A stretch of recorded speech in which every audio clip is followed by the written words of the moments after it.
What are you doing? Relax. I'm recording for the 15K subs thank you post.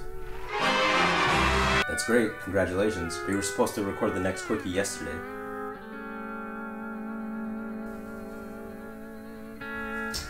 Crap. It's all good, man, I got you. Get ready and I'll play the intro for you. It's time for a Monster Hunter Quickie. Alright everybody, what's up? So today I'm going to talk about a skill that people have asked me about and that I'm going to be referencing in the next guide, so I figured I'd discuss it first in a Quickie. And that skill is Dragonheart. A new skill that was introduced in Double Crossed and GU with the introduction of the new flagship monster, Valstrax. This skill is pretty overlooked due to its requirements and its situational matchups, but it's one of the biggest attack increases you can get in this game and in Monster Hunter in general. So how does it work? Well, to first activate it, you have to drop to and stay at or below 2/3 of your maximum health. And once that happens, you'll get debuffed with Dragon Blight. Okay, so far it doesn't sound so good, but once all that happens, your elemental resistances will increase to 50, making you immune to all other elemental blights. More on this in a second. And the best part is that you get an attack buff, but not just any buff, a 10% increase or a 1.1 attack modifier.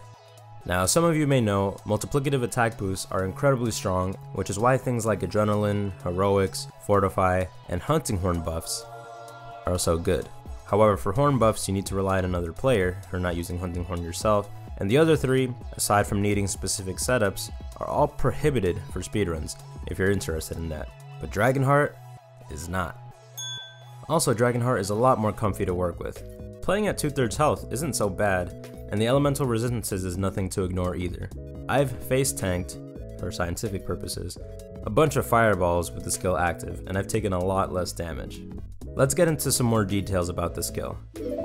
Due to the nature of it, it's definitely meant for using raw attack setups and not elemental setups. Even though it's a self-inflicted Dragon Blight, it is real, so the element of all of your elemental weapons are going to be cancelled. Although it's worth noting that if you're using Dragon Element, it won't get cancelled out by the Dragon Blight, so that's pretty interesting. Dragonheart also has a pretty cool synergy with the skill Resuscitate, which grants you attack up large once you're afflicted with any kind of blight. Since Dragonheart self-inflicts Dragon Blight, it'll also proc Resuscitate. So you're looking at the 10% increase in attack plus another attack up large if you pair these two skills together, and it's pretty easy to do so. So when should you use this skill? Well, as far as weapons go, you want to use it with weapons that don't really mind losing their elemental damage. So, Blade Master weapons such as Hammer, Hunting Horn, Greatsword, Charge Blade, and Striker Lance are some good examples. And with the right setup, Heavy Bowgun and Light Bowgun can also make really good use of this skill. Weapons like Charge Blade or Gun Lance that can forgo their sharpness and fully focus on raw damage can do some pretty cool attack stacking with this skill, thanks to how shelling and file damage works. And like I mentioned before, Dragonheart's resistances is no joke, so you can actually take it against monsters that are going to do a lot of elemental attacks. The skill also pairs nicely with Valor style, because by using the Valor dodge, you can easily drop down to 2/3 health, and then simply just small bomb yourself to keep your health there. But if you're not going to be using Valor style, don't worry, everything hits so hard in G rank that it's pretty easy to drop your health down to 2/3. You can usually just take one hit, or you'll get dropped down via chip damage. The last thing I'll say about Dragonheart is actually something that kind of hurts its popularity. The skill is pretty demanding in the sense that if you're going to be using it in your set, it kind of dictates what armor pieces you're going to use. If you want to pair Dragonheart and Resuscitate, then you pretty much are stuck using the Valstrax gear, which means you're going to need a pretty good talisman and specific weapons to make your set work. If you're not going to be using the Valstrax gear, it's going to be pretty hard to get both Dragonheart and Resuscitate together, which is fine. But it also means you're going to have to fully gem in Dragonheart using decorations. So when it comes to putting the skill in your set, you can't really get too creative. Or, I guess a better way to put it is, you're at the mercy of your charms. If you have a really good charm, or a god charm, then you can make awesome sets with this. But if not, then you're kinda limited. That being said, don't be discouraged. I'm going to give you guys a couple of sets to get you started if you want to experiment with this skill. The first set is going to need a Tenderizer plus 5 3 slot, and it'll use the armor pieces shown here. Make sure you use the Silver Soul cap and not the helm for the extra point in Tenderizer. The set will give attack up small, weakness exploit, critical boost, Dragonheart, and Resuscitate.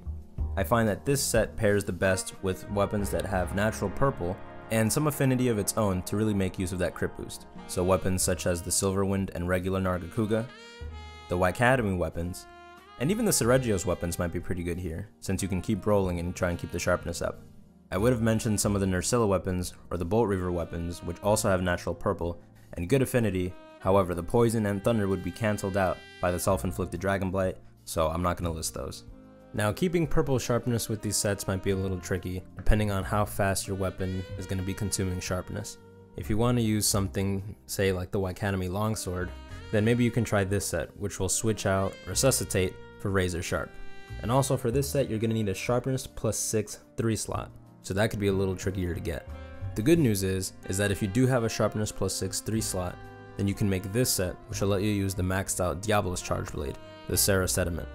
This set is all about stacking attack damage. Even though the weapon only has white sharpness and negative affinity, it doesn't matter because we're taking advantage of the file damage. And I'll admit I haven't messed around with too many sets for light bowgun and heavy bowgun, but there is one set that I like to use when I want to use normal shots and save up on null berries.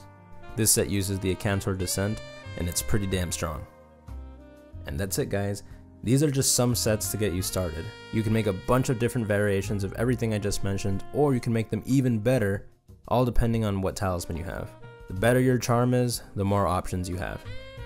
A final note is, I usually use this set solo. It's not that there's anything wrong with using it online, you totally can. But if you're gonna use it online, make sure you let your team know that you're gonna be using Dragonheart, that way they don't think you're just being a reckless idiot and running around at half health. Also, you might have teammates that are too nice, and they might be healing you out of your Dragon Instinct buff. So just, make sure you communicate with your team. Alright guys, that's pretty much it. I hope you're able to have fun with Dragonheart. And before I let you guys go, I just wanted to say thank you for 15k subs. Thank you for all the support lately and just in general. And I'll see you guys in the next video. Peace.